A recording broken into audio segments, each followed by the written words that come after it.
Hoy Nika, bini ka ba? Kanina ka pa tinatawag ng boss natin. Hindi ka raw sumasagot sa kanya. Ang lalim ng iniisip mo, loka. Dahil na naman ba to sa lalaking sinasabi mo na ama ng anak mong si Bullet? Hoy! Nika! Hindi ka kumikibo dyan. Kilala mo pa ba ako? Inalog na ni Jam ang kaibigan upang tingnan siya nito. Ngunit, nasa malayo pa rin ang tingin ng babae. Dahil na rin sa kuryosidad ni Jam, ay sinundan din niya ng tingin ang tinitingnan ni Nika.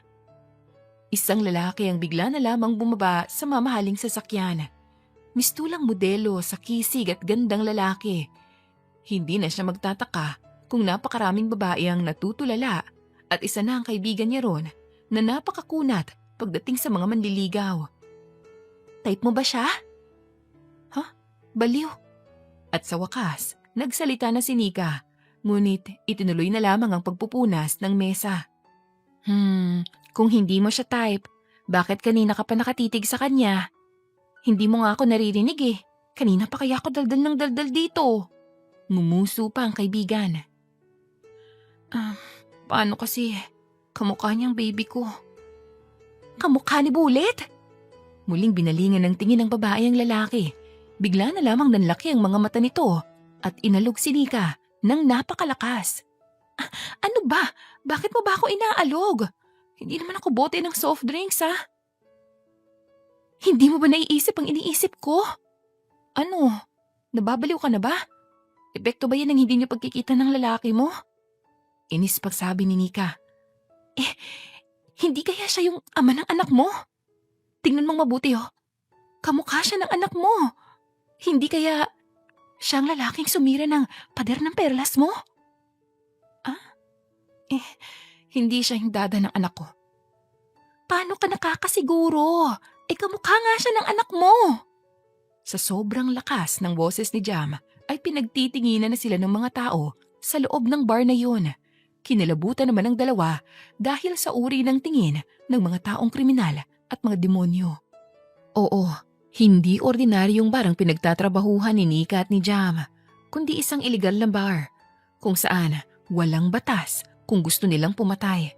Wala ding huhuli o susuway kung gusto nilang bumili ng babae ron. Subalit malakas ang proteksyon nilang magkaibigan dahil ang may-ari ng bar ay isang mafia prince kung tawagin. Kaya naman walang sumubok na kantiin silang dalawa. Siya si Nika at sa ngayon ay 27 anyos. Ito ang napili niyang trabaho upang makalayo sa demonyo niyang ama at upang mabigyan ng kahit papano'y maayos na buhay ang 3 taong gulang na batang itinago niya. Sigurado ka ba na hindi siyang ama ng anak mo? Alalahanin mo nga ng maayos dahil kamukha talaga niya si Bullet eh. Pamimilit pa rin ang kaibigan. Kahit lasing siya ng gabing magpaangkin siya sa isang lalaking hindi niya kilala, alam niya na hindi iyon ang ama ng anak niya. Hindi eh. Ang lalaki ng gabing yun, Jam, may malaking tattoo na ahas na may korona sa braso. Mas makisig yun sa lalaking yan, kaya nakakasigurado ako na hindi siya ang ama ng anak ko. Kalmado niyang sabi. Hindi napansin na nakalapit na ang lalaking kanina lamang ay pinag-uusapan nila. Narinig nito ang lahat ng usapan nila. Ang lalaking ito ay si Rovi, isa siyang kanang kamay ng mafia lord. Kaya naman curious siyang lumapit rito dahil alam niyang ang kapatid niya ang malamang sa malamang na dumali sa babaeng ito. Miss, kamukha kong anak mo? Pwedeng malaman kung nasaan ang anak mo? Hindi na rin tinago ni Nika ang gulat at takot dahil may kakaiba sa lalaki. Pasensya na po, my lord, pero nagbibiro lang po talaga yung kaibigan ko dahil malabo kasi yung mata niya. Anya, hindi niya masisikmura kung madadamay ang anak niya sa ganitong mundo. Miss, hindi ako tanga. Pwede mo bang ipakita sa akin ang anak mo? Imposible na malabo ang mata niya. Lord, pasensya na po talaga, pero hindi naman niya sinasadya na… Miss, naroon na ang babala sa boses ng lalaki. Dahil na rin sa takot ni Nika at ng kaibigan niya ay inilabas niya ang cellphone. Nanginginig pang pinakitang larawan ng anak niya. Ang lalaking maamo ang mukha kanina ay napalitan ng malademonyong ngisi bago ibinalik ang cellphone. Sumama ka sa akin. Miss, mag-uusap tayo tungkol sa pamangkin ko. Ani nito, bago iniwan si Nika at Jam na ngayon ay nalaglag na ang panga sa gulat. Mabilis ang bawat pangyayari at nakita na lamang ni Nika ang sarili na karga ng anak at nakasakay na sa sasakyan ng lalaking nakilala lamang niya kanina. Natatakot siya para sa buhay ng anak niya, ngunit mas natatakot siyang isipin na nakita niya kanina ang mga tauhan ng ama niya na nakapaligid sa tirahan nila. Mas maigi nang magtago siya sa kutan ng kalaban kaysa bumalik sa poder ng ama niya. Kaya naman kailangan niyang maging alerto sa lahat ng pagkakataon. Miss, pwede mo bang sabihin sa akin kung paano nabuo ang batang to? What do you mean, paano? Hindi ba tinuro sa'yo kung paano gumawa ng bata? What I mean, kung paano mo nakilala si Kuya Nathan. Inirapan siya nito. One night stand. Simple at direktang sagot niya, kaya tumangutango ang lalaking si Rovi. Siya raw ang kapatid ng ama ng anak ni Nika. Nakakapagtaka. May nakalusot kay Kuya. Pero kilala mo ba ang kuya ko? Hindi. Paano mo nasabi na siya yung daddy ng anak mo? Hindi ko alam kung bakit pa tayo nag-uusap ng mga nakakatangang tanong. Hindi ko sinabing siyang daddy ng anak ko, kundi ikaw. Sinama mo ko dito, di ba? Ewan ko sa'yo, Rovi. Iritang sabi niya. Kesa mainis ang lalaking nasa harapan niya, ay mas lalo lamang humanga ito sa kanya. Hindi na talaga magtataka si Nika kung bakit kadalasan sa mga demonyo ay sira ulo rin. Nilaro pa nito ang anak na natutulog sa bisig niya. I like you. Gusto ko ang ganyan para man makahanap ng katapat si Kuya. Minsan, masarap na rin bawasan ang sungay ng isang yun eh. Rovi, hindi ko kilala ang kuya mo at wala akong pakialam. Oh, come on, my sister-in-law. Kailangan mo maging palaban dahil hindi lang si Kuya ang problema mo. Anong ibig mong sabihin? Takang tanong ni Nika dahil hindi niya gusto ang ngiti nito. Malalaman mo kapag nagharap na kay ni Kuya. Hindi na rin ako makapaghintay na makilala niya yung anak na 3 taon nang hindi niya alam. Samantala, sa kabilang banda naman, si Nathan ay hindi maipintang muka dahil sa galit na nararamdaman. Hindi na naman kasi niya mahanap ang babaeng asawa niya sa papel. Tiyak na kasama na naman ito ang nobyo at kapag nalaman ng mga nasa taas ay paniguradong malilintikan silang dalawa. Lord, hindi po talaga namin mahanap si Miss Missy. Salubong pa sa kanya ng tauhan niya. Si Missy kasi ay kailangan niyang pakasalan upang hindi mawala ang trono. Subalit ang kasal nila ay hindi totoo at peke lamang. Ang babae kasi ay isang queen, ngunit may kasintahan ito na isang lampa at tangang lalaki. Alam niyo ba kung saan sila nagtatago ngayon? Hindi pa rin po, Lord.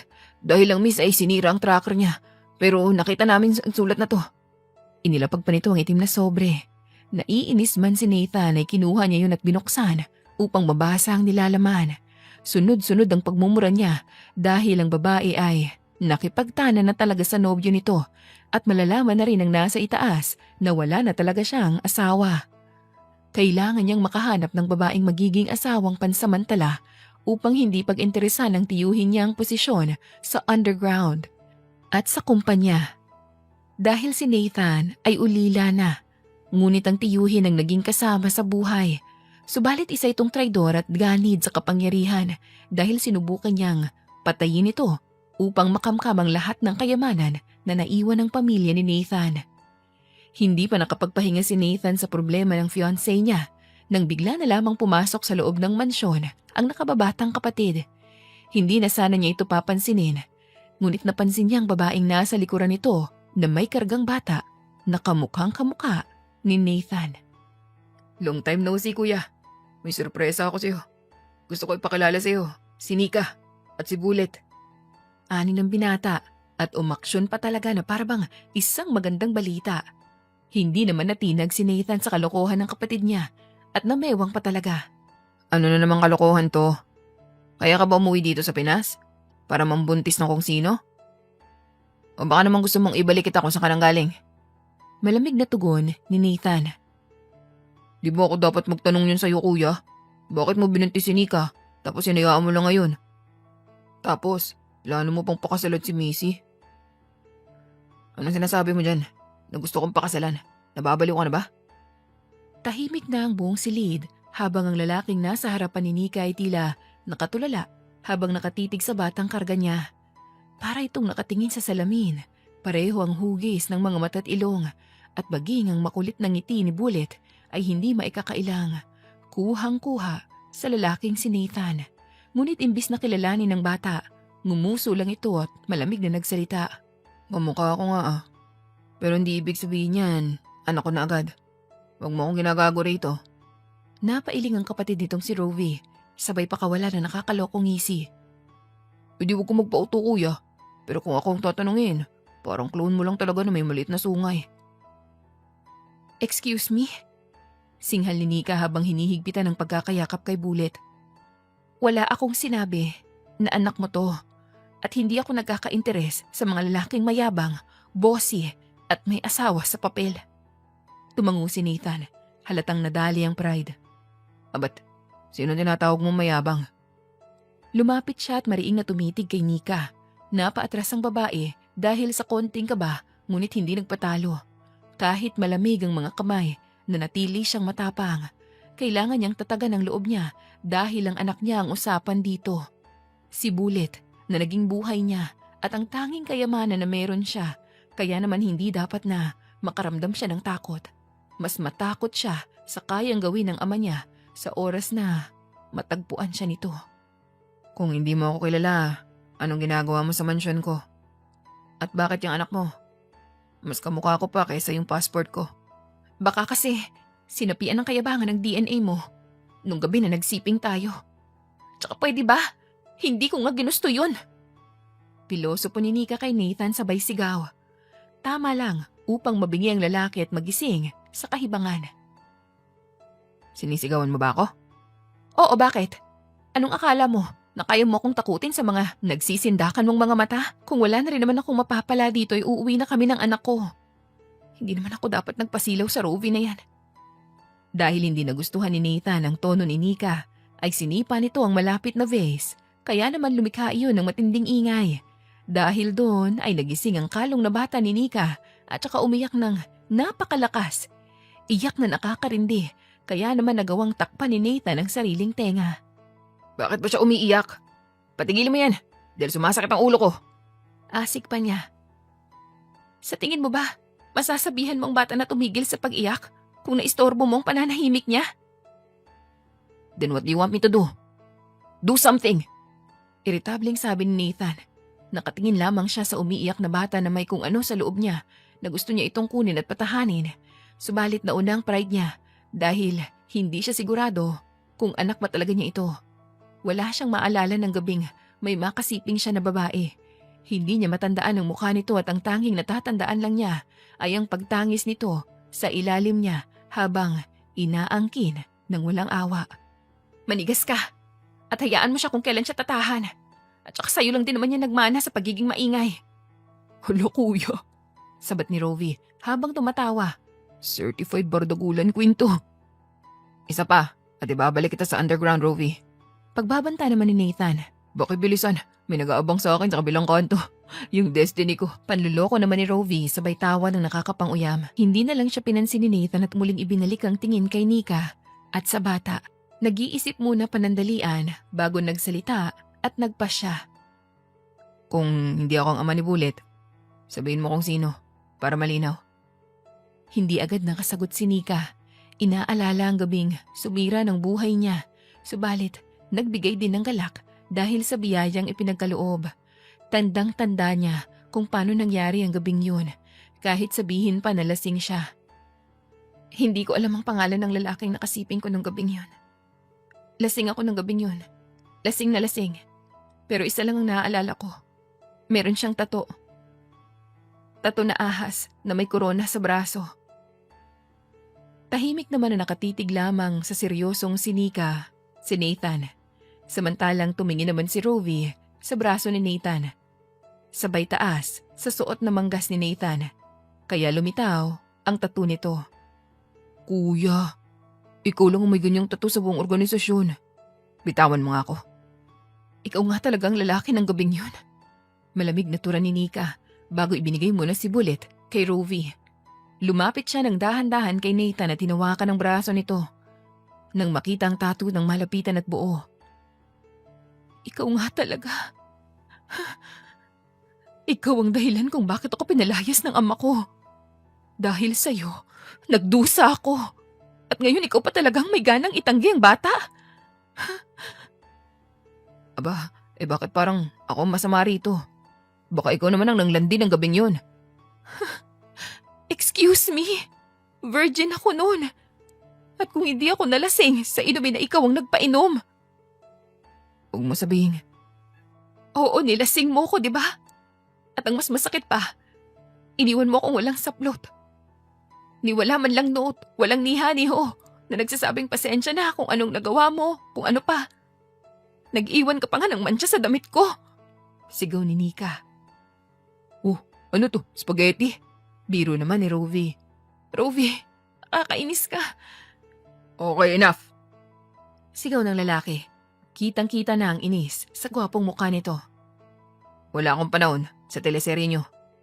Dapat, noon pa lang tinanong mo na ako agad. Tinanong? Paano? Di pangalan mo, hindi ko alam.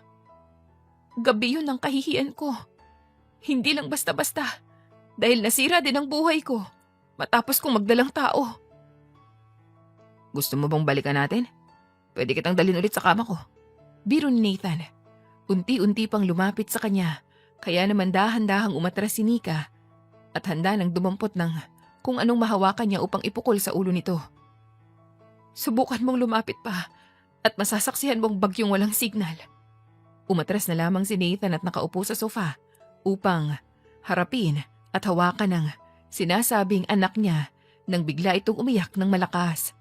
Sinubukan niyang patahanin ng bata ngunit ayaw talaga kaya naman kinuha na ito ni Nika upang patahanin. Bakit ayaw niya tumahan? Kung ako ang ama niya, dapat di siya iiyak sa akin. Ayan na nga, nadadala na ng bad vibes mo ang anak ko. Anong bad vibes? Kasalanan ko ba kung iyakin ang anak mo? Anak mo rin ang batang to. Hindi ko naman ginusto na magpunta dito, no? Hindi ko naman nais na ipakilala sa iyong bata. Makulit lang tong kapatid mo at pinagbabantaan ako kaya wala na akong magawa pa kundi sumama.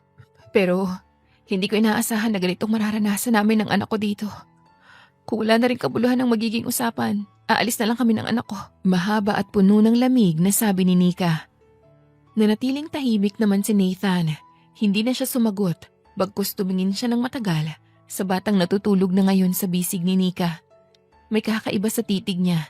Hindi lang inis, kundi parang may kirot ng pagkagulat at takot. Takot na baka totoo nga, na baka ang batang ito nga na kamukhang kamukha niya ay bunga ng isang gabing kinalimutan niya. Ngunit hindi ang pagiging ama ang kinakatakot niya, kundi ang isipin na maaring malagay sa alanganin ang buhay ng bata. Baka ito ang gamitin upang pabagsakin siya at isipin pa lamang na masasaktan ito ay hindi na niya maatimpa.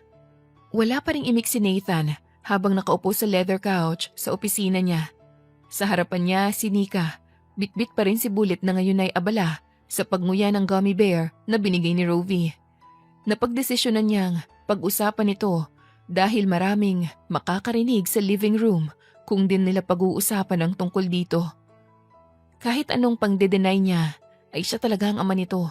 Totoo rin na may nakasiping siyang babae ng gabing yun dahil din sa kalasingan ay hindi niya na maalala pa ng maayos ang mukha nito. Muli niyang sinipat ang mukha ni Bullet, hindi lang kamukha, parang photocopy. Kahit mga tauhan niya, hindi makatingin ng diretso kay Bullet dahil baka akalain nilang batang version ng boss nila ang umiikot ngayon sa mansyon. Hindi pa rin ako kumbinsido. Malamig na saad ni Nathan. Kailangan ko ng ebidensya. DNA test. Anya, umaasa na baka 1% tumama naman. Tumayo si Nika. Taas noo, parang sinampalang pride niya. Pero hindi nagpatalo, lalo na sa malamig na mga mata ni Nathan. Para bang sinasabi kasi nito na gagamitin niya ang anak upang gatasan ito kahit na hindi na nga niya nais pang makilala ang lalaking bumuntis sa kanya. Ha! Ano ko? Pokpok na kailangan kong patunayan kung sino ang ama ng anak ko. Well, technically, kailangan ko makasigurado. Kung sigurado kang ako ang ama, dapat okay lang sa'yo ang DNA test. Eh di go. Pabor sa akin yan para matauhan ka. Alright. Bukas may pupunta dito. At alam mo naman na confidential ang mga bagay na to, di ba? Kaya walang magiging press con o walang mga Facebook Live. Akala mo naman sikat ka. May reputasyon akong inaalagaan. Nagpipigil naman ng tawa si Rovi sa gilid. Alam mo ate, ang ganda ng chemistry niyo. Parang horror at comedy. Parang nakakatakot pero nakakatawa. Sikmal na naman niya. Hindi pinansin ng dalawa ang banat niya dahil nagiinit din ang dalawa at nagtatalasan pa ng tingin. Sa huli, sumuko si Nathan at lumabas ng mansyon. Ngunit bago siya umalis, ay inutusan niya si Rovi na ihatid ang mag-ina niya sa silid nila upang makapagpahinga. Kinabukasan, dumating ang isang doktor mula sa isang underground lab. Walang pangalan, walang ID, pero halatang sanay na sa iligal na bagay. Kinuha ang sample mula kay Bullet, kay Nika at syempre kay Nathan. Tahimik ang lahat, pati si Bullet. Mukhang naiinip din ang bata, kaya naman inabot niya ang manggas ng suot ni Nathan at hinila. Nagulat naman si Nathan dahil ngayon lamang siya inimik ng bata. Mama, ani Bullet. What the hell? Bakit mama? Hindi ba dapat papa? Huwag ka ngang magmura sa harap ng anak mong damuho ka. Kapal naman ang mukha mo kung gusto mong papa ang una niyang sabihin hindi mo nga tinatanggap. Inis, nasabi ni Nika. Hindi mo mamapigilan yung bunganga mo na wag sumabat, ha?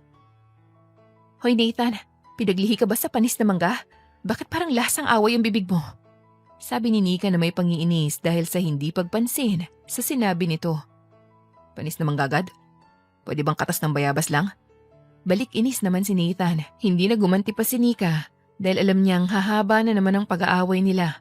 Bagkus nag-aantay sila ng resulta ng DNA. My lord, tapos na. Sabi ng doktor nang makapasok sa loob ng opisina kung nasaan silang tatlo. Inabot nitong itim na envelope na naglalaman ng resulta ng DNA.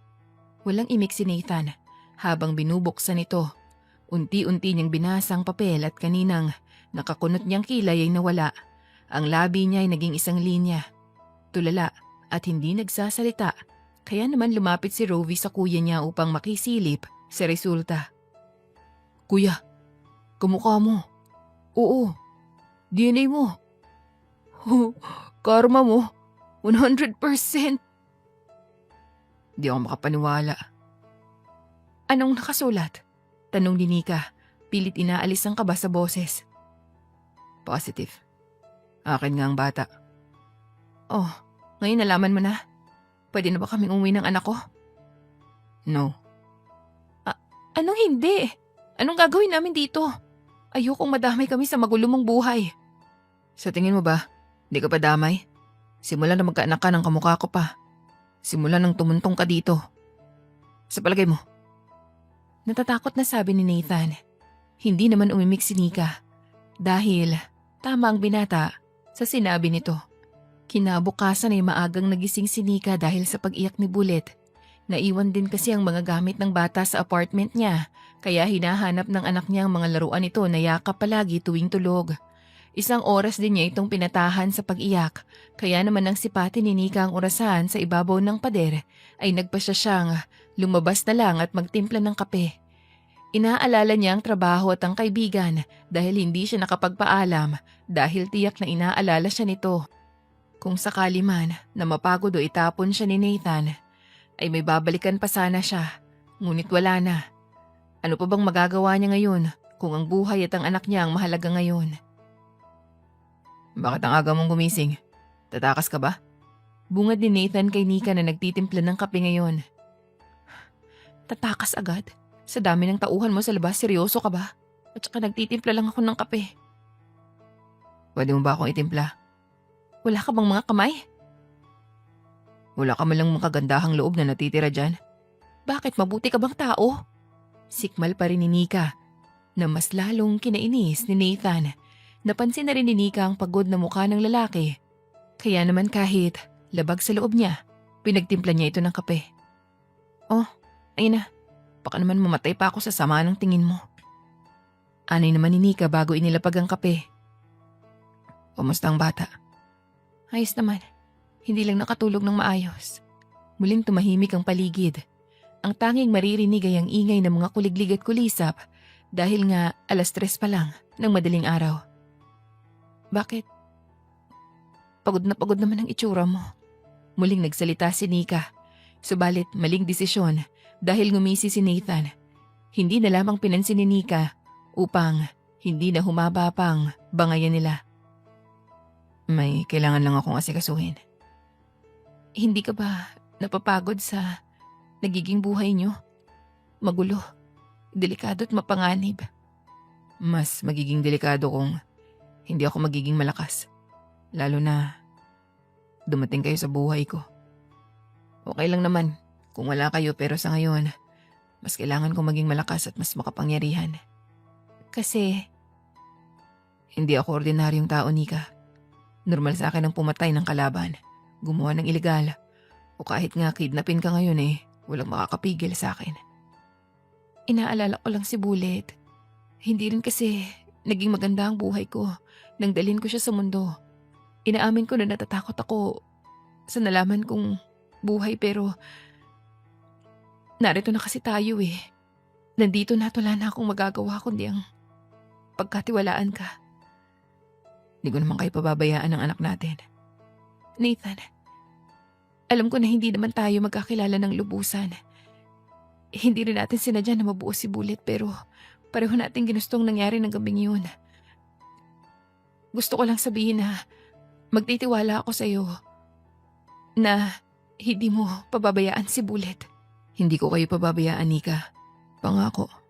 At gusto kong humingi ng pasensya kung nasira akong buhay mo.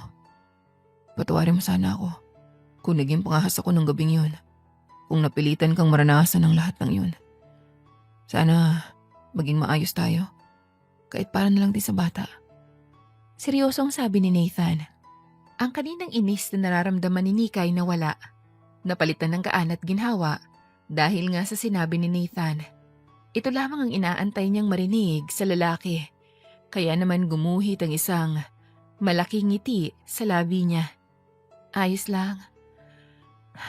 Pero sana tuparin mo ang pangako mo Nagkwentuhan pa sila ng mga bagay-bagay nang biglang may pumasok sa living room na isang babaeng nakapustura na akalain mo talagang isang supermodel. Napakaganda, napaka-sexy at kahit sino'y babalingan mo talaga ng tingin. So totoo ngang nasagap kong balita na may inuwi kang babae na nabuntis mo? Salubong nito sa dalawa, napatayo naman si Nathan nang makitang babaeng pakakasalan dapat niya. Missy, bakit ngayon ko lang nagpakita sa akin? Alam mo ba na ang tagal na kitang hinahanap? Kung gusto mong sumama sa lalaki mo, dapat hayaan mo muna akong makuha ang posisyon ko. Talaga ba, Nathan? Kaya bumuntis ka ng iba? Mag-usap tayo sa opisina ko. Malamig na tura ni Nathan sa babaeng masama ngayon ang tingin kay Nika. Naroon lamang si Nika, nakikiramdam at may takot na nararamdaman dahil hindi niya intensyon na makasira ng relasyon ng iba. Baka nakakalimutan mo, Missy. Ikaw ang umalis, di ba? Para makipagtanan sa lalaki mo. Ngayon tatanungin kita, anong karapatan mo magalit sa akin? Sa pagkakaalam ko may usapan tayong magpapakasal para sa benepisyo na makukuha natin. Hindi dahil mahal natin ang isa't isa. Tagos sa butong sabi ni Nathan. Aangal pa sanang muli ang babae nang haklitin na ni Nathan ang braso nito at sapilitang ipasok sa loob ng opisina. Nagpapapalag pa ito dahil nga nasasaktan dahil sa lakas ng pagkakahila sa kanya ni Nathan. Bitawan mo nga ako! Hindi ko akalaing magagawa mo to sa akin! Hindi ko na nakalain na ganun ang magiging ugali mo. Pinahanap kita sa mga tauhan ko dahil bigla ka nawala, di ba? Ngayon babalik ka na parang walang nangyari. Anong magagawa ko? Kung napagtanto ko na, mahal na pala kita. Huwag mo ako lokohin, Missy. Totoong sinasabi ko sa iyo, Nathan. Oo, pumayag ako na maging fake bride mo dahil sa benepisyo na makukuha natin. Pero, nang umalis ako, doon ko napagtanto na hindi ko pala kaya. Hindi ko kaya na mawala ka at doon ko naisip na mahal pala talaga kita. Lumapit pa si Missy upang halikan si Nathan nang umiwas ang binata bigla. Tigilan mo ng mga kalokohan na sinasabi mo, Missy. Kaya lang naman tayo nagplanong magpakasal para sa mga benepisyo na makukuha natin. Ngayon nakilala ko si Nika at ang batang anak ko. Wala nang rason upang ituloy natin ang kalokohang to. Sa palagay mo ba makakapayag ako sa sinasabi mo? Ako ang unang nakilala mo, di ba? Ako ang nauna sa'yo. Kaya hindi mo pwedeng gawin sa akin to. Hindi ako makakapayag. Wala kang magagawa dahil ako magdedesisyon sa bagay na to. Baka naman, nakakalimutan mo kung ano ang kaya kong gawin. Baka nakakalimutan mo rin kung sino ang kaharap mo. Tatalikod na sana si Nathan nang bigla naman magsalita si Missy. Nagkaroon ng matinding kabaron si Nathan, kaya nakuyom siya ng kamao. At sa huli umalis lamang siya sa opisinang yun ng tahimik. Dumiretso siya sa silid ng anak na si Bullet nang makita yung mahimbing na natutulog sa malambot na kama. Para bang magic na nawala ang lahat ng bigat ng nararamdaman ni Nathan nang masilayan ng anak. Kaya naman ang mga oras na yon ay nangako siya na poprotektahan niya ang mag-ina niya. Nang araw na yon ay hindi nagawang mapaalis ni Nathan si Missy. Mas lalo ding nanuot sa kalamnan ni Nika ang babae. Madalas kasi siya nitong paringgan at pahirapan. Mabuti na lamang at palaban si Nika. Kaya hindi ito nagtatagumpay. Baby, say ah. Malambing pang sabi ni Nika sa anak na si Bullet na masayang kumakain ng nilagang patatas. Nasaktuhan pang palabas sa silid si Missy na nakasuot ng 90s na sobrang linaw at mistulang kulambo sa nipis. Oh, nandito palang palamunin at pabigat. Bungad nito. Matapos lumapit sa ref at kumuha ng malamig na gatas upang isalin sa baso na hawak. Hindi naman siya pinansin ni Nika at nagpatuloy lang sa ginagawa. Bingi ka ba? Hindi ka ba talaga marunong makiramdam na hindi ka kailangan sa pamamahay na to? Hindi ka ba nahihiya na nagpabuntis ka sa asawa ng ibang babae? Kasal ba kayo? Ikakasal kami. Talaga ba? O siya sige, isaksak mo sa baga mo yung si Nathan at layuan mo kami ng anak ko. Kung hindi rin kami pinipigilan ni Nathan, matagal na kaming nakaalis dito. So pinapalabas mo niyan. Kaya hindi ka pa rin umaalis dito dahil ayaw niya? Hindi ka lang pala malandi, kundi isa ka ring asyumerang palaka. Hoy, payatot, nakala mo kinasexy mo yan. Kung may problema kayong dalawa ni Nathan, siya ang kausapin mo, hindi ako. Binuhat na ni Nika ang anak upang umalis sa kusina. Nang humarang muli si Missy sa harapan nila ng anak niya. Kita niyang nanlilisik na mga mata ng babae, kaya nakaramdam siya ng takot, lalo na't hawak nito ang anak.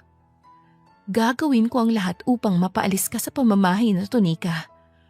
Hindi ka nababagay sa ganitong lugar dahil isa ka lang basura. Hihintayin ko yan. Gawin mong lahat ng makakaya mo. Kung mapapaalis mo ba talaga ako? Ngumisi naman siya ng nakakaloko bago siya tuluyang umalis roon. Ang nakangisi niyang bibig ay biglang nawala nang makalayo na siya sa babae. Kailangan niyang mag-ingat sa babaeng yon dahil masama ang pakiramdam niya dito. Alam niyang may tinatagong kademonyuhan ng babae, lalo na ngayon na nais siya nitong mapaalis sa buhay ni Nathan. Muling lumipas ang 2 linggo at napapansin na ni Nika ang pagbabago ni Missy. Mas lalo itong naging epal at pakialamera. Minsan pa niyang nahuli ang babae na may inabot sa anak niyang si Bullet. Kaya kahit nakakabastos sa babae, itinapon niya yon sa labas ng mansyon. Minsan din niyang naabutan itong karga-karga ang bata. Hindi ba parang sobra naman kung pinagdadamot mo ang bata? Ani pa ni Nathan nang mapagsolo sila sa opisina nito. Pinatawag kasi siya nito dahil sa pagsigaw niya kay Missy nang makita ang anak na may sugat naman sa noo habang hawak ng babae. Ipagdamot? Kasalanan ko ba kung baliw ang babae mo? Kasalanan ko ba kung ilang beses niya akong pinagbantaan, ha? Ako pa ngayon ang may kasalanan dahil sinigawan ko siya? Hindi naman sa ganoon. Di doon ka sa babae mo. Sino ba kasi nagsabi sa'yo na gusto naming tumira dito ng anak mo sa poder mo, ha? Sa bagay, bakit naman kasi akong pinakasalan mo? Siya naman dapat, diba?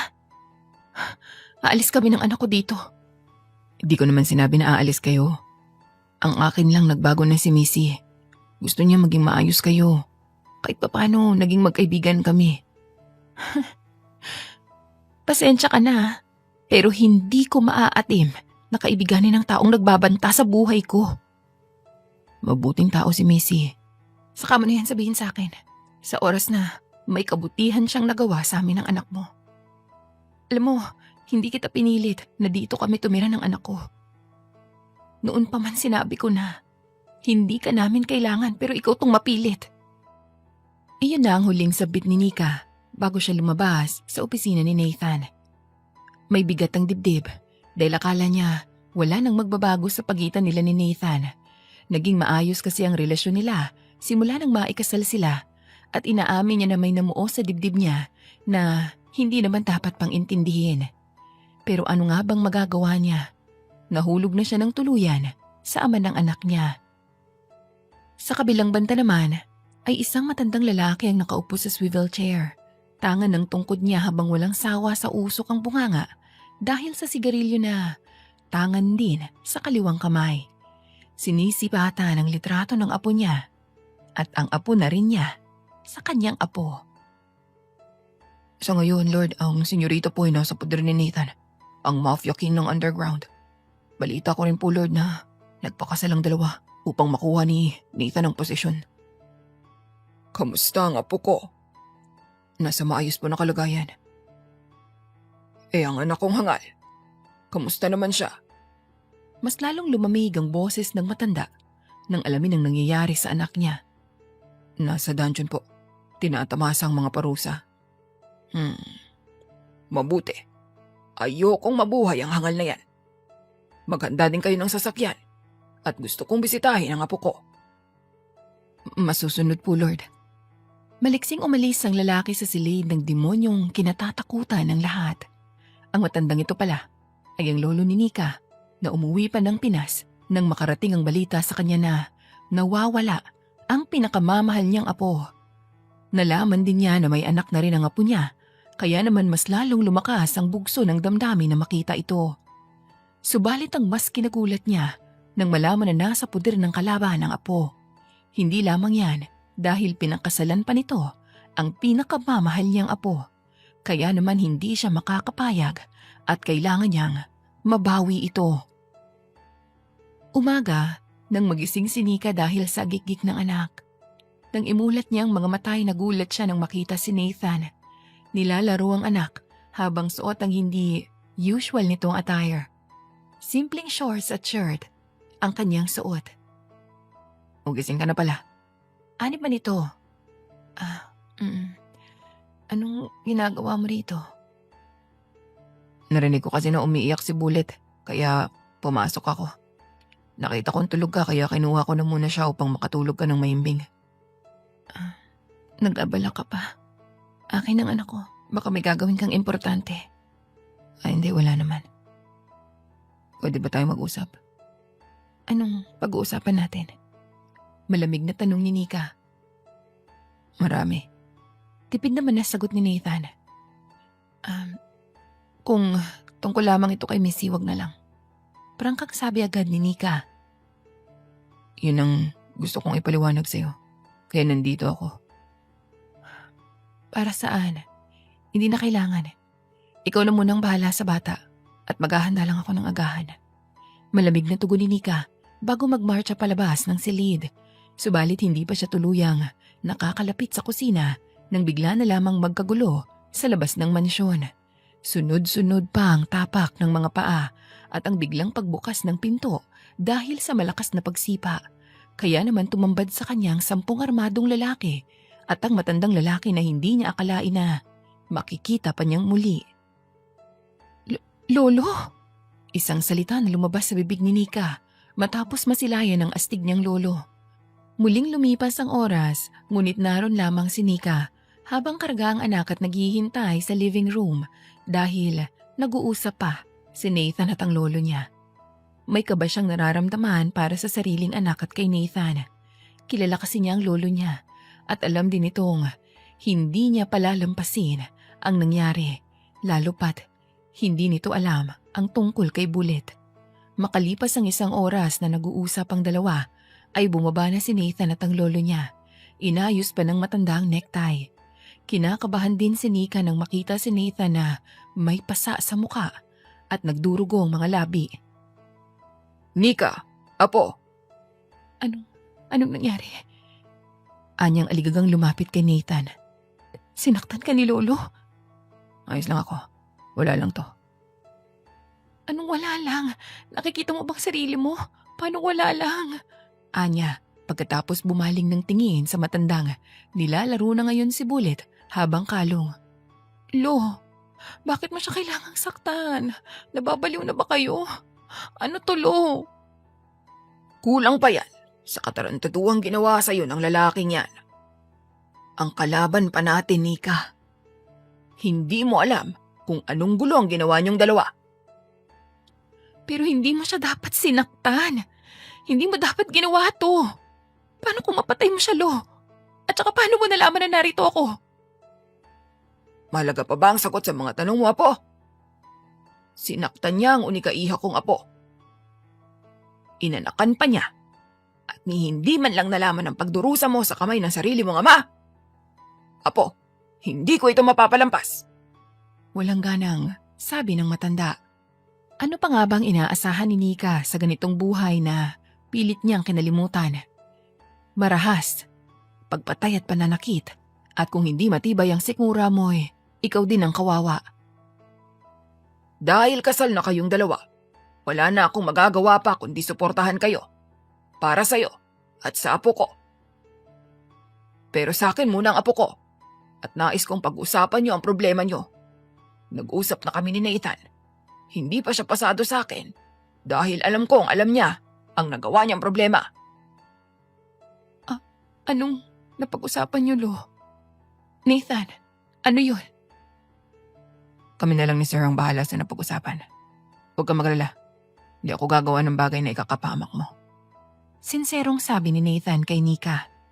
Hindi na nag-usisa pa si Nika kung ano ang napag-usapan ng lolo niya at ni Nathan. Malaki din kasi ang tiwala niya sa lalaki, kaya naman kung ano man ito, naway hindi ikakapahamak nito.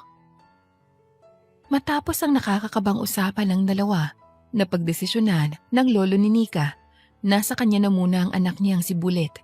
Kaya naman ngayong gabi, mag-isa si Nika sa silid.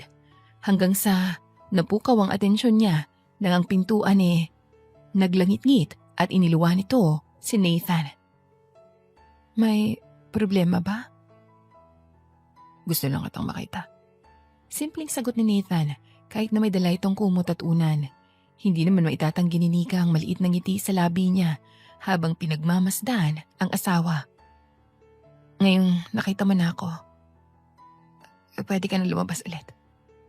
Nika naman. Ba't mo naman ako pinaalis agad?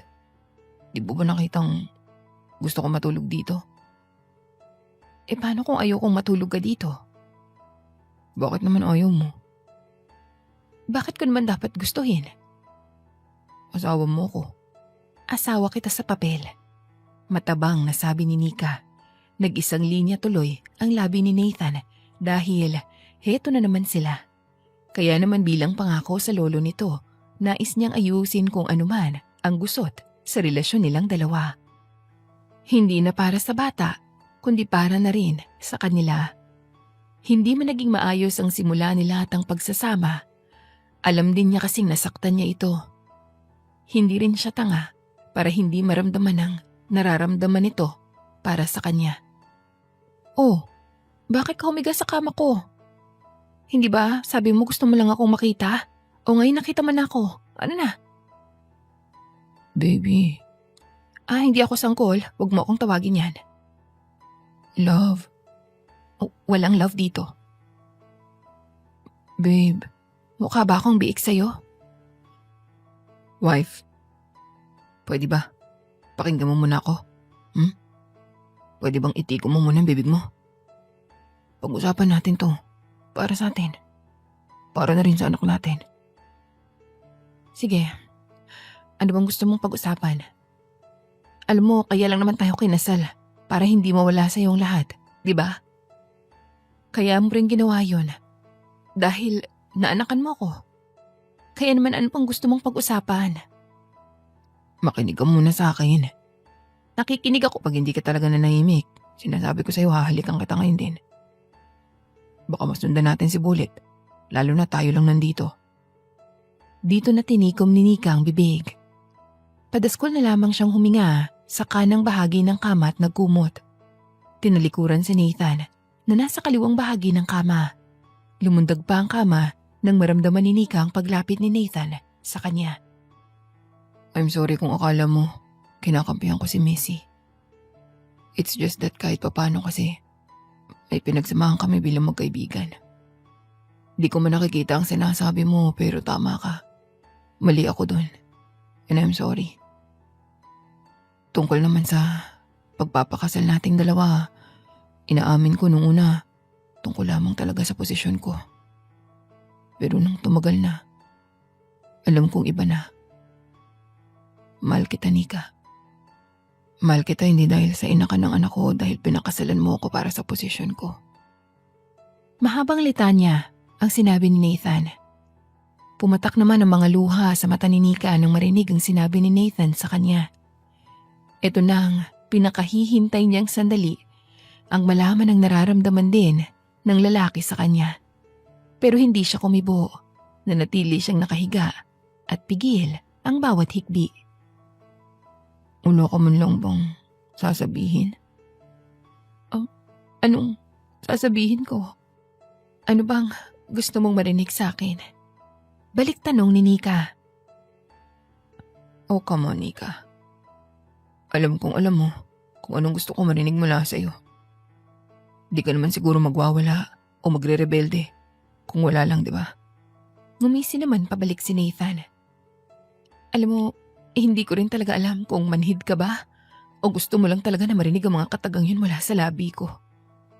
Hindi na nakatiis pa si Nathan, kaya naman bigla siyang lumapit kay Nika.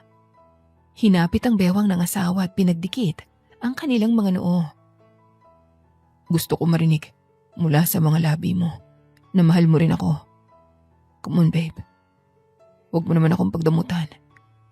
Gusto ko makasigurong pareho tayo ng bangkang sinasakyan.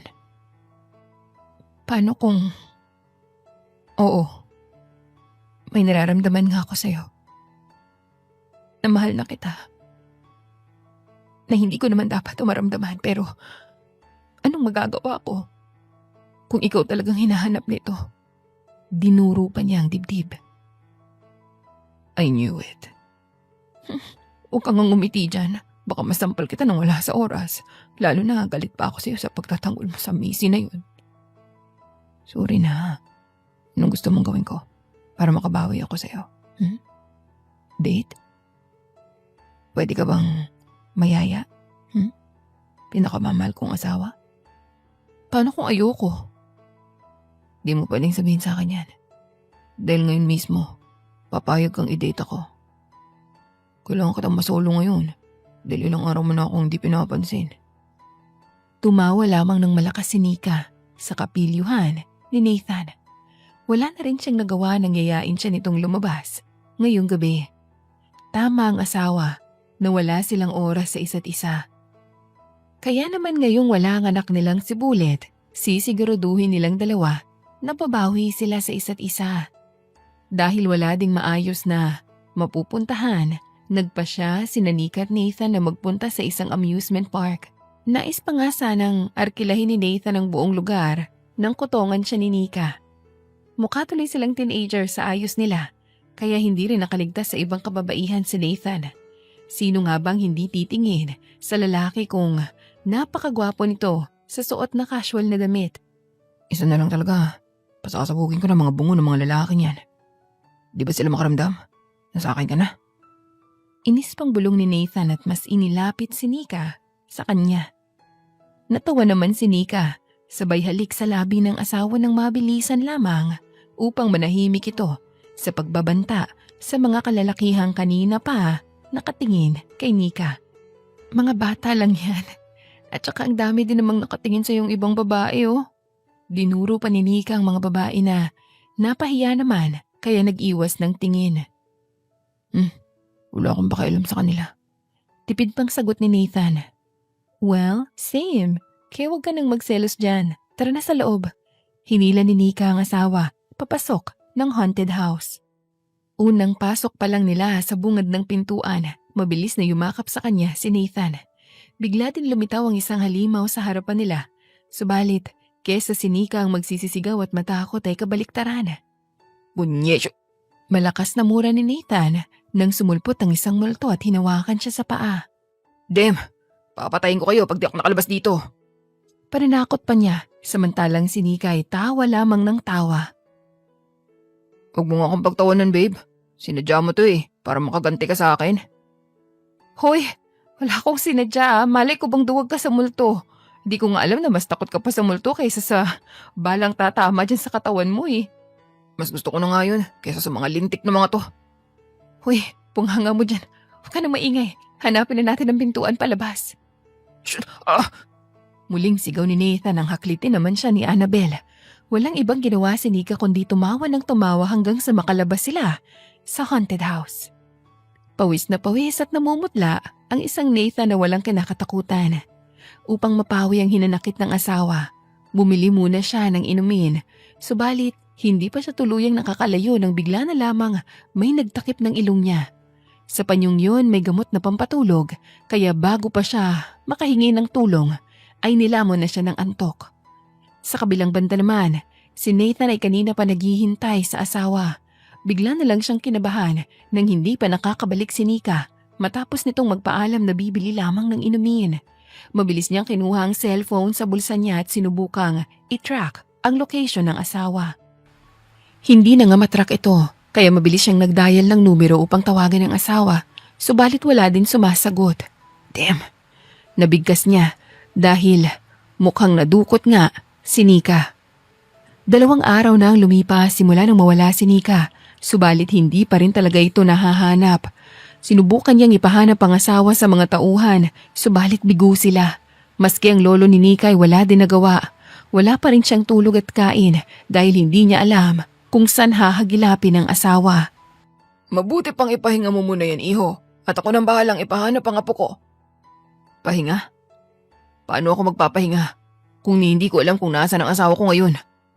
Paano kung sinakta na siya ng kung sinong hayop na yan? Sa lakas ng boses ni Nathan ay biglang gumulantang nang iyak si Bullet. Ang boses mo, iho, dahil baka nakakalimutan mong kalong mo ang apo ko. Doon lamang natauhan si Nathan, kaya naman pinatahan niya ang anak. Nababaliw na siya dahil hindi niya mahanap si Nika. Hindi niya alam kung kamusta na bang babae, kung maayos lang ba ang lagay nito. Hindi ito ang tamang panahon para panghinahan ka ng loob. Alam ko nag-aalala ka sa apo ko, pero alalahanin mo, nasa iyo din ang anak niyo. Hindi ka pwedeng maging vulnerable dahil mas gusto ng kalaban ng ganyan dahil madali kang ipoprovoke. Ibigay mo kay Robbie ang apo ko at planuhin mo ng maayos kung paano natin mahahanap si Nika. Kailangan mong paganahin ang utak mo, iho, at hindi ang emosyon mo dahil mas lalo lamang magkakaroon ng problema. Para bang ilaw yun na lumiwanag sa utak ni Nathan. Naliwanagan siya at kumalma.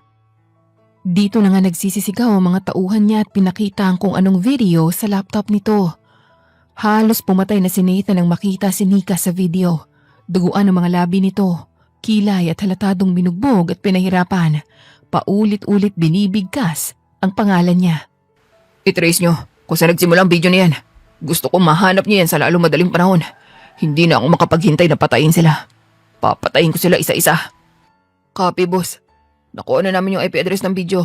At sa paghanap ko, nalaman kong nasa isang isla si Madam nakatago. At hindi mapupuntahan ng mga tao. Pero isa lang ang inaalala ko dito, boss. Baka isa itong pain. Wala akong pakialam. Ibigay mo sa akin ang address.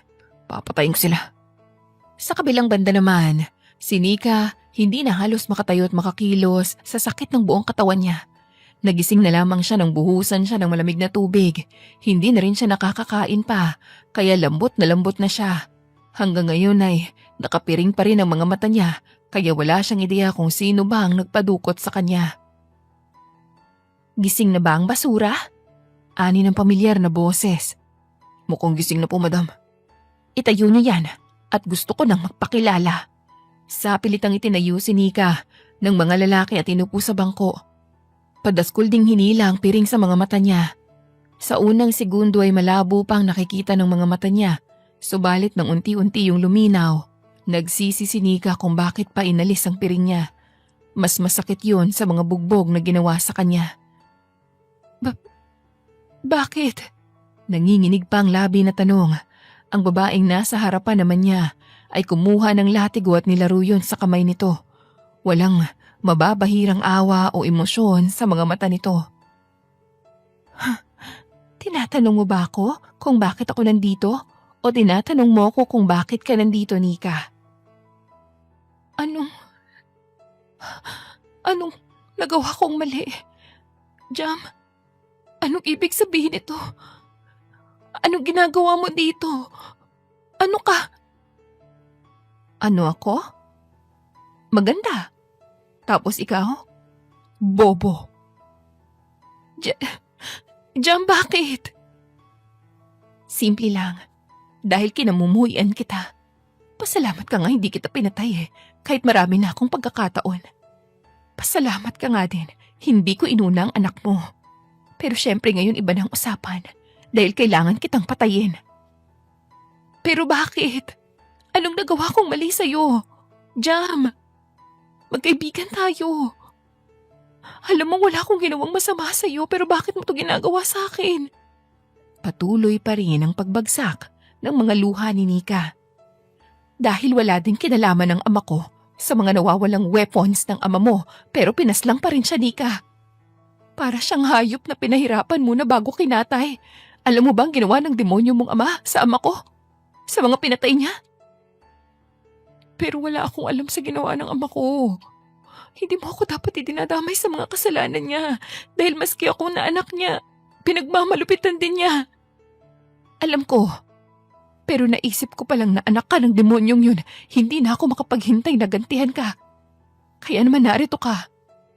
Diba? Binenta ko na nga sa demonyong kaluluwa ko. Makaganti lang ako sa demonyong yun. Jam, wala akong kinalaman sa kasalanan ng ama ko. Bakit kailangan mo akong idamay sa kasalanan niya? Magkaibigan tayo. Kung sino man ito, sabihin mo sa akin baka matulungan pa kita. Tulungan? Ngayong naging asawa ka na ng isang Nathan? Ano na? Lahat na lang ba ng pangarap ko, ikaw ang makakakuha? Nika, hindi mo ba nakikita? Isa kang malas sa buhay ko. Isa kang tinik sa lalamunan ko, sa mga pangarap ko. Kaya naman ano sa tingin mo ang dapat kong gawin sa isang gaya mo, ha? Tila nababaliw na ang babae. Panay din ang bagsak ng mga luha nito, ngunit hindi na nakikilala ni Nika ang kaibigan. Payat na payat, lubog ang pisnget ang mga mata naman nito ay nangingitim. Wala na ang matamis na ngiti ng kaibigan na kasakasama pa. Wala siyang kaalam-alam sa pinagdadaanan nito kahit na napakatagal niya itong kasama. Iyak lamang siya ng iyak dahil wala itong kasing sakit na ang kaibigan niyang minahal niya at pinagkatiwalaan ang papatay pala sa kanya. Huwag kang umiyak dahil pangako hindi ito masakit. Pumikit na lamang si Nika nang marinig niya ang pagkasa ng baril ni Jam. Ngunit bago pa nito iputok ang baril, dalawang sunod-sunod na putok ang umalingaw-ngaw sa paligid. Naramdaman ni Nika ang dampi ng maliit na bagay na tumama sa tiyan niya at agad na lumukob sa pagkatao niya. Dinig niya rin ang sigawan ng sunod-sunod na pagsabog, ngunit hindi na magawa pang imulat ang mga mata. Ngunit bago pa siya kainin ng dilim, ang boses ni Jam ang huli niyang narinig. I'm sorry, Beshi. I'm sorry. Babe, are you okay? Oh God, mabuti naman at walang masyadong nangyari sa'yo. Sabi ni Nathan na yakap siya ngayon. Nathan, paano si Jam? Tanong niya agad. Nang mapansing, nasa isang maayos na silid na siya. May swero sa kamay at ang tunog ng puso niya sa monitor. Ligtas na siya. I'm sorry, hindi na namin nagawa pang iligtas ang kaibigan mo. Kasama siya sumabog sa islat, hindi namin na-recover ang katawan niya. Ano? Nagbibiro ka lang, di ba? Kahit na siya pang may pakana ng lahat ng to, sana niligtas niyo siya. Sana ginawan mo ng paraan, Nathan. Nika, kumalma ka. Hindi ka pa nakaka-recover. sa tama ng baril sa'yo. Sinubukan naming iligtas ang kaibigan mo, pero siya ang pumili ng bagay na yun. Alam namin ang ginawa niya, pero alam din namin ang ginawa ng ama mo. Wala na rin ang daddy mo. Sunod-sunod na katotohanan ang sumalubong sa kanya. Gulong-gulo siya sa nangyayari. Wala siyang maintindihan, kundi ang lungkot at sakit na nararamdaman niya ngayon. Naguguluhan ako, Nathan. Ang kaibigan mo ang nagpadala ng address kung nasan ka. Habang patungo ron, nalaman din namin na patungo doon ang ama mo. Ang akala namin, ililigtas ka niya. Ngunit hindi, nais ka rin niyang patayin. Dahil nais niyang kimkimin ang lahat ng kayamanang maiiwan sa iyo ng lolo mo. Ikaw ang susunod na magpapatakbo ng underground group niyo, Nika. Ang kaibigan mo, pinili niya yun upang iganti ang ama niya. Eh di sana ginawa niyong lahat. Sana pinilit niyo siyang sinaging. Sana nandito pa si Jam. Nika, kumalma ka. Paano ako kakalma kung wala na yung matalik kong kaibigan? Wala na si Jam. Si Jam ang kasama ko simula pa nung talikuran ako ng lahat. Ang naging sandalan ko. Ang tinuturing kong kapatid, wala na. Wala na siya. Iyak ni Nika. Shh, love, tama na. Tahan ka na. Dahil hindi yan makakabuti sa'yo. Tumahan? Ha? Namatay ang nag-iisang kaibigan ko na nagmamahal sa akin, Nathan. Paano ako tatahan ng ganun lang? Sabihin mo sa akin. Kung paano maiibsan ang sakit na nararamdaman ko ngayon. Love, walang may gusto na nangyari yun. Pero wala na tayong magagawa. Nilang kaibigan mo naman ang pumili ng bagay na yun. Mas gusto niyang mawala sa mundo kaysa mabuhay. Ang dali lang sabihin sa'yo niyan. Dahil sanay na sanay kang mawalan, di ba? Kaya wala sa'yo kung nasasaktan ako ngayon. Hindi sinasadya ni Nika na isigaw ang mga katagang yun. Dumaan naman ang sakit sa mga mata ni Nathan. Nag-isang linya ang mga labi nito at hindi nakapagsalita. Nakatayo lamang siya doon habang nakatingin sa asawa. You're right. Sanay na ako mawalan ng mahal sa buhay. Mahina subalit puno ng sakit na sagot ni Nathan. Doon naman natauhan si Nika sa nagawa. Nagbago din ang emosyon niya at sinubukang hawakan ng kamay ni Nathan. Ngunit lumayo ang asawa. Sorry. Okay lang. Maiwan na muna kita. Paalam ni Nathan at saka ito lumabas ng silid ni Nika. Naiwan roon si Nika na lumuluha. Niyayakap niya lamang ang sariling tuhod at isinubsobro ng mukha upang hindi na marinig pa ang pagikbi niya. Ngayong araw, ang pinakapinagsisisihan niyang araw dahil nawala ang kaibigan niya at nasaktan ang lalaking mahal. Lumipas ang 1 linggo, subalit hindi pa rin pinapansin ni Nathan, si Nika. Madalas itong wala sa bahay at subsob sa trabaho. Minsan mang umuwi ng mansyon, ngunit may tama ito. Sinubukan siya ni Nika na alagaan ngunit hindi ito pumayag. Ang haba ng huso natin, Nika. Biglang bulaga ni Rovi. Tulala lamang si Nika sa may garden habang umiinom ng pangalawang kape niya ngayong gabi. Tigilan mo nga ako.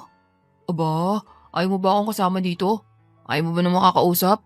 Ang tahimik mo tapos panay buntong hininga ka pa dyan. Sabihin mo na kung anong gusto mo. Tutulungan kita. Tigilan mo nga ako. Dahil alam ko naman na tatawanan o bubisitin mo lang ako. Kung tungkol to kay kuya, aba. Tama ka nang kakausapin. Ano naman maitutulong mo, ha? Masungit pang tanong ni Nika. Ano pa nga ba? Kung paano mo siya mapapauwi ng bahay? Kung paano mo siya mapapasagot at kausapin ka? Alam ko may pinagdadaanan ka pero tandaan mo, nasaktan mo rin ang kuya ko. Hindi ko naman sinasadya. Hindi rin niya kontrolado kung bakit namatay ang kaibigan mo. Alam ko gagawang kuya ko pero hindi naman niya ginusto mamatay yung kaibigan mo eh. Kaya kahit ngayon lang, bumawi ka sa kanya. Nakaramdam si Nika ng konsensya dahil sa sinabi ni Rovi. Tama naman siya. Sumobra nga ito at hindi na dapat. Sinisi ang asawa sa pagkamatay ng kaibigan kaya nagpapakumbaba siya. Anong sa tingin mong dapat kong gawin? Ngumisi ng nakakaloko si Rovi kaya umikot ang mata ni Nika. Yan ang gusto ko. Sigurado ako sa'yo, nagagapang pauwi si kuya. Ilang beses din lumunok si Nika dahil alam niya ang kalokohan na naman ito ng lalaki. Sa kabilang banda naman ay si Nathan na tulala at malayo ang tingin. Isang linggo na niyang iniiwasan ng asawa, subalit parang wala itong plano na lambingin siya. Miss na niya ang asawa, subalit kailangan niyang magpabebe minsan. Boss, may tawag po kayo. Sino? Si Sir Robbie po. Sabihin mo sa kanya kung di siya titigil, ipapadala ko siya sa ibang bansa. Boss, tungkol daw po sa asawa. Hindi pa natatapos ng tauhan ni Nathan ang sinasabi nang bigla na lang hablutin ang cellphone at sinagot ang tawag. What? Ano nangyari kay Nika? Hiyaw niya. Relax kuya. Umalis kasi si Nika, sumama sa tauhan mong babae. Magbabar daw sila ngayong gabi. What the hell? Sino nagsabi na pumayag ako? Ibigay mo nga sa akin ang address ng bar na yan. Susunugin ko yan. Dumagundong ang boses nito sa silid na yon. Hindi na naghintay pa si Nathan na mabulsa ang sariling cellphone nang lumabas siya sa building na yon. Walang katakot-takot na pinaharurot ang sasakyan patungo sa bar kung nasa ang asawa niya. Eto na nga bang sinasabi niya kaya pala masama ang pakiramdam niya. Samantala, sa loob ng bar, kabado si Nika sa ibabaw ng stage. Suot pa niya ay manipis na nighties at mataas na takong. May suot na maskara na natatabunan ng mga mata niya. Ito ang naisip ni Rovi na paraan upang makabawi kay Nathan. Mas lalong kumabog ang dibdib ni Nika nang makita ang galit na mukha ni Nathan na pumasok ng bar. Napako ang mata nito nang makita siya kasabay pa ang nakakaakit na kanta. Napaawang ang mga labi nito nang masilayan siya, lalo na nang simulang sumayaw si Nika. Bawat paspas ng balakang ni Nika sa tugtog ay tibok din ang puso niya, hanggang sa maramdaman niya si Nathan sa likuran niya. Sinong nagsabi sa'yo na pwede mo akong pakabahin ng sobra? Gusto ko lang naman na mapauwi ka. Pwede mo naman akong tawagan. Galit ka ba? Naiiyak na tanong ni Nika. Ramdam pa rin kasi niya ang panlalamig ng boses nito sa kanya. Oo, galit ako. Sorry na, love. Biglang harap ni Nika sa asawa. Maski siya nagulat sa itsura ni Nathan. Para na kasi siyang kakainin nito sa uri ng titig nito. Gusto mo na bang masundan si Bullet? Gusto kong makabawi sa'yo. Gusto kong humingi ng tawad. Gusto ko nang magkaayos na tayo, Nathan. Sorry na. Please. Paano kung di ako agad nakapunta dito? Eh di may ibang nakakita sa'yo. Wala namang ibang tao dito bukod sa atin. Exactly. And good for them. Dahil kung merong ibang tao dito, sisiguraduhin kong puputok ang mga bungo nila. Pwede ba mamaya na ang dahas? Sagutin mo na lang ako kung bakit hindi ka umuwi. Kung bakit di mo ako namimiss. Sino nagsabing di kita namimiss? Gusto ko lang naman lambingin mo ako Pero dahil sa ginagawa mo ngayon, gusto ko magalit madalas. Loko. Natatawang sabi ni Nika. Hanggang sa hindi na namamalayan, tumigil siya sa pagtawa at sumalubong sa kanya ang malalambot na labi ni Nathan. Sinuklian niya yon ng malalambing at puno ng pagmamahal na halik. Hanggang sa buhatin niya si Nika at maglakad sila palabas ng bar nang hindi pa rin napuputol ang halikan nilang dalawa. Oh, umuwi muna tayo. Hingal pang bulong ni Nika nang humiwalay siya sa labi ni Nathan. Subalit kesa sumagot si Nathan ay tumakbo ito at binuksan ang pintuan ng sasakyan. At saka hinarurot ng mabilis ang sasakyan pauwi. Natawa naman si Nika dahil sa gigil ng asawa. Mukhang kailangan na rin niyang ihanda ang sarili dahil panigurado na sasabak siya sa gera. Paniguradong hindi siya titigilan ng asawa, lalo na ngayong matagal na rin simula nang mangyari ang bagay na yun. Ngunit ngayon, alam ni Nika na may halong pagmamahal na ang pag-iisa nila at parehas bukal sa kanilang mga loob.